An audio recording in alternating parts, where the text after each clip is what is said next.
हे मुलांनो, नागपंचमीची गोष्ट ऐकली ना? आज मी तुम्हाला अजून एक गोष्ट सांगणार आहे. मगाच्या गोष्टीची सुरुवात मी कशी केली सांगा बरं? कसे आहात मुलांनो? आणि गोष्टी ऐकताय नाच्या ऐवजी मी काय म्हंटल? गोष्टी वाचताय ना? वाचायलाच पाहिजे. बरोबर. आता तुम्ही मुलं मोठी झाली आहात. आता तुम्ही खूप खूप खूप गोष्टी वाचायला हव्यात, हो की नाही? तर आज मी तुम्हाला एक गोष्ट सांगणार आहे. त्या गोष्टीतली मुलगी होती की नाही, तिला अजिबात म्हणजे अजिबात वाचायला आवडायचं नाही. मग तिची काय मज्जा झाली हे आपण आता ऐकूया. एक छोटी मुलगी होती. तिचं नाव होतं मीनाक्षी, पण सारे तिला मीनाच म्हणत. शब्दकोशात बघितलं, शब्दकोश म्हणजे काय माहितीये मुलांनो? डिक्शनरी. तुमच्यापैकी जी छोटी छोटी नाही, थोडीशी मोठी मोठी मुलं असतील ना, ती शाळेत नक्की डिक्शनरी पाहत असतील. डिक्शनरी म्हणजे काय माहितीये? ज्याच्यात शब्दांचे अर्थ असतात. तर त्याला म्हणतात शब्दकोश. शब्दकोश म्हणजे त्याच्यात खूप खूप शब्द असतात आणि त्याचे अर्थ असतात. तर शब्दकोशात बघितलं तर मीनाक्षी या नावाचा अर्थ आहे माशासारखे डोळे असणारी मुलगी. तिचे डोळेही तिच्या नावाप्रमाणे छान होते, माशासारखे. पण तिला तिच्या नावाचा अर्थ कुठे माहिती होता? कारण शब्दकोश कशाला, ती कुठल्याच पुस्तकाला कधीच हात लावत नसे. तिला पुस्तकं अजिबात आवडत नसत. ती काय म्हणायची माहितीये? ही पुस्तकं सारखी मध्ये मध्ये मध्ये कडमडत असतात. आणि तेही खरंच होतं, कारण तिचं सगळं घर पुस्तकांनीच भरलेलं होतं. पुस्तकं फक्त टेबलवर किंवा पुस्तकांच्या कपाटात असतात असं नव्हे, तर कपड्यांची कपाटं, सोफा, गाद्या, जेवणाचं टेबल, स्वयंपाकाचा ओटा, जिन्याच्या पायऱ्या, अगदी जागा मिळेल तिथे तिच्या घरात पुस्तकं पडलेली होती. एवढी पुस्तकं असून सुद्धा तिच्या आईबाबांचं पुस्तकं आणणं सुरूच होतं. कधी विकत, तर कधी लायब्ररीतून, कधी मित्रांकडून, कधी मैत्रिणींकडून. अनेकदा ते पोस्टानेही पुस्तकं मागवत. त्यांचं वाचन कायम सुरू असे.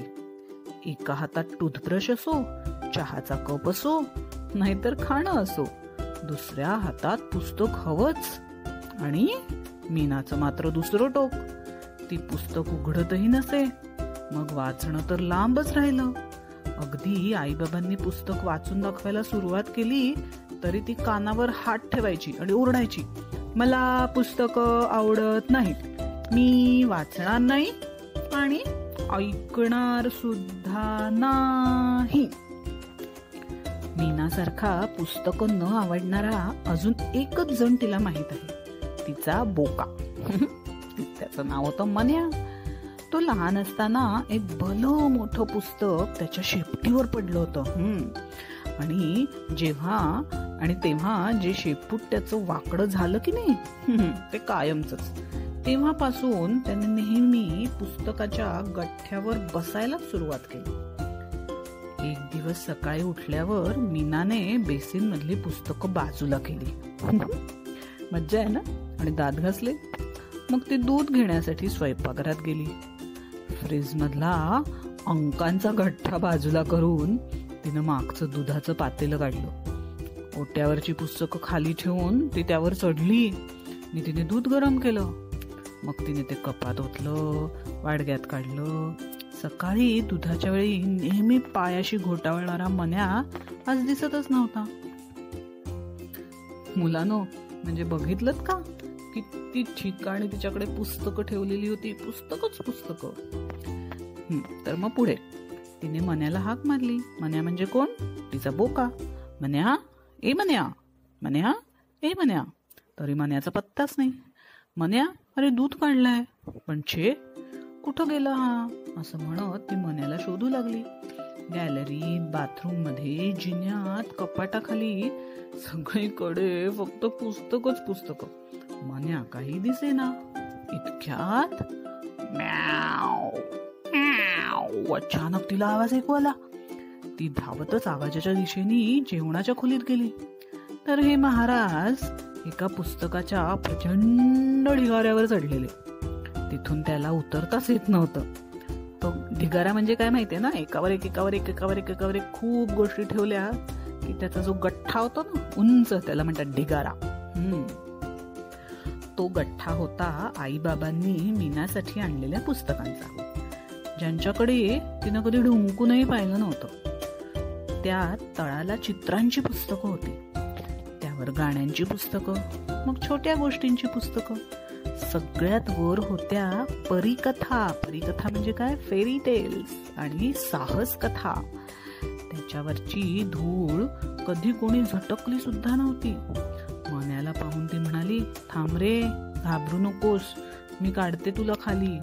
आणि तिने त्या पुस्तकाच्या डोंगरावर चढायला सुरुवात केली. मोठ्या चित्रांच्या पुस्तकांवरून जशी ती वर परीकथांपर्यंत पोचली तेव्हा तो गठ्ठा डळमळायला लागला. डळमळायला म्हणजे काय माहितीये, असा हलायला लागला. आणि काय झालं सांगा, बरोबर धडाम, मीनाचा तोल गेला आणि तिच्या बरोबर पुस्तकांचा सगळा गठ्ठा खाली कोसळला. पडताना काही पुस्तकं उघडली, काही फाटली, तर काहींची कव्हरं निघाली. यातली बहुतेक सगळी पुस्तकं आज पहिल्यांदाच उघडली जात होती. आणि त्यातच एक चमत्कार घडला. चमत्कार म्हणजे जादू. पडणाऱ्या पुस्तकांच्या पानातून अनेक जण बाहेर पडू लागले. त्यात माणसं होती, प्राणी होते.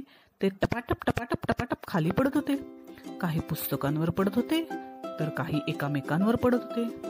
या गोंधळात पुस्तकं तर पसरलीच, पण शिवाय खुर्च्याही उलट्या पुलट्या झाल्या. त्या खोलीत आता राजे, राण्या, राजकुमार, राजकन्या, काय काय होतं, 7 बुटके, पर्या, राक्षस. आणि त्यात लबाड कोल्हा होता, दुष्ट लांडगा होता, शहाणा हत्ती होता आणि जंगलाचा राजा सिंहही होता. माकडं तर अनेक जातींची होती. सगळ्यात जास्त कोण होतं माहितीये?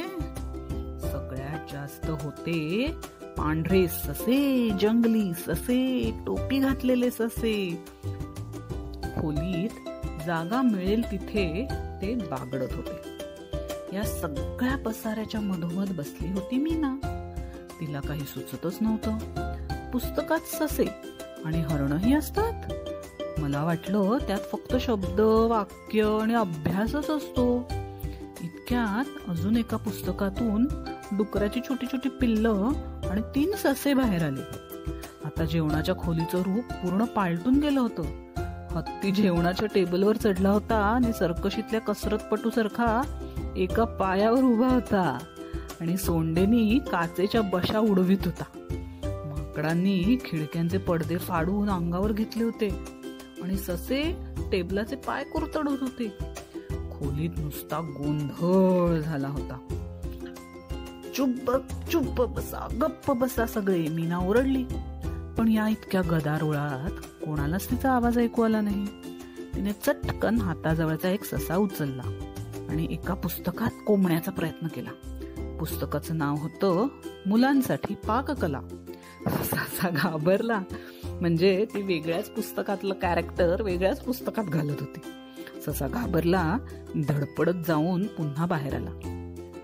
तिने दुसरं पुस्तक उघडलं, तर त्यातून आणखीन 4 बदकं बाहेर आली आणि गोंधळात भरच पडली. हे असं नाही जमणार, मीना म्हणाली. हे कुठल्या पुस्तकातून कोण बाहेर पडलंय हे कळतच नाहीये. आता त्यांनाच विचारायला हवं, तुम्ही कुठून कुठून आलात ते. इतक्यात तिचं लक्ष गेलं एका विचित्र प्राण्याकडे. ए, कोण आहेस रे तू? मी आहे एडका. एडक्यातला ए माहित नाही वाटतं तुला, तो चिडून म्हणाला. आणि अंकल तिचं पुस्तक शोधू लागला. मग तिने टेबलाखालच्या कोल्ह्याला विचारलं, तू कुठून आलास बाबा? मला नक्की आठवत नाही, पण मी कोल्होबाच्या गोष्टीतून आलो की निळ्या कोल्ह्यातून, असं म्हणत त्याने रडायलाच सुरुवात केली आणि टेबल क्लॉथला नाकच पुसलं. मीनाला तर काहीच माहित नव्हतं. कारण का सांगा? तिने ती पुस्तकं कधी उघडलीच नव्हती. मग तिला एक कल्पना सुचली. कल्पना म्हणजे काय? आयडिया. तिने त्यातलंच एक पुस्तक उघडलं आणि काय केलं? सरळ वाचायला सुरुवात केली. कोणे एकेकाळी एक दाट जंगल होतं.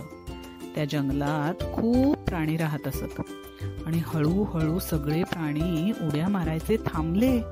त्यांचा दंगा कमी झाला, गडबडही थांबली आणि ते शांत झाले.